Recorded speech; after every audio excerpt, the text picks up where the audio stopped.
மே 21, 2026 இன்றைய நாளுக்கான இறைவார்த்தை. கர்த்தர் உங்கள் வாழ்க்கையில் மறைந்திருந்த ஆசீர்வாதங்களை வெளிப்படுத்தி திடீர் உயர்வை அளிப்பார். The Lord will reveal hidden blessings in your life and bring sudden elevation. சங்கீதம் 75 அதிகாரம் 6-7 வசனங்கள்.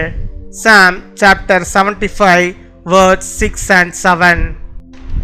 கிழக்கிலும் மேற்கிலும் வனாந்தர திசையிலும் இருந்து ஜெயம் வராது. தேவனே நியாயாதிபதி, ஒருவனை தாழ்த்தி ஒருவனை உயர்த்துகிறார். என் அன்பு சகோதர சகோதரிகளே, உங்கள் உயர்வு மனிதர்களிடமிருந்து வருவதில்லை, அது தேவனிடமிருந்தே வருகிறது. நீங்கள் மறைக்கப்பட்டதாக உணர்ந்தாலும் தேவன் உங்களை மறந்து விடவில்லை. சரியான நேரத்தில் அவர் உங்களை வெளிச்சத்திற்கு கொண்டு வருவார். தாவீது மறைக்கப்பட்ட மேய்ப்பனாக இருந்தபோதும் ராஜாவாக அபிஷேகம் செய்யப்பட்டான். மொர்தெகாய் கவனிக்கப்படாதவனாக இருந்தபோதும் உயர்த்தப்பட்டான். தேவன் தீர்மானிக்கும் நேரத்தில் உயர்வு தடுக்க முடியாது. அதேபோல் உங்கள் வாழ்க்கையிலும் திடீர் உயர்வு வரும். நீண்ட நாட்களாக காத்திருந்தது ஒரே நாளில் மாறிவிடும். கர்த்தர் உங்களை சரியான நேரத்தில் உயர்த்தி உங்கள் வாழ்க்கையை சாட்சியாக மாற்றுவார்.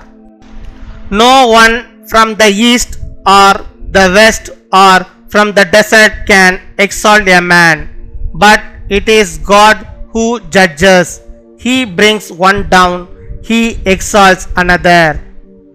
My dear brothers and sisters, your elevation does not come from people, it comes from God. Even if you feel hidden, God has not forgotten you. At the right time, he will bring you into the light. David was an unknown shepherd, yet he was anointed king. Mordecai was unnoticed, yet he was honored. When God decides your time, no one can stop your elevation. In the same way, sudden elevation will come in your life. What you have waited for will change in a moment. The Lord will lift you up at the right time and make your life a testimony. பின்வரும் ஜெபத்தை நாம் யாவரும் சேர்ந்து சொல்வோம். அன்பான பரலோக தந்தையே, எங்கள் வாழ்க்கையில் மறைந்த ஆசீர்வாதங்களை வெளிப்படுத்தும். எங்களை சரியான நேரத்தில் உயர்த்தும். வேலை தேடுகிறவர்களுக்கு நல்ல வாய்ப்புகளை திறந்து உயர்வு தாரும். கர்ப்பத்திற்காக காத்திருக்கிறவர்களுக்கு சந்தோஷமான செய்தியை அருளும். இன்று பிறந்த நாள் மற்றும் திருமண நாளை கொண்டாடுகிறவர்களை உம்முடைய கிருபையாலும் ஆனந்தத்தாலும் நிரப்பும்.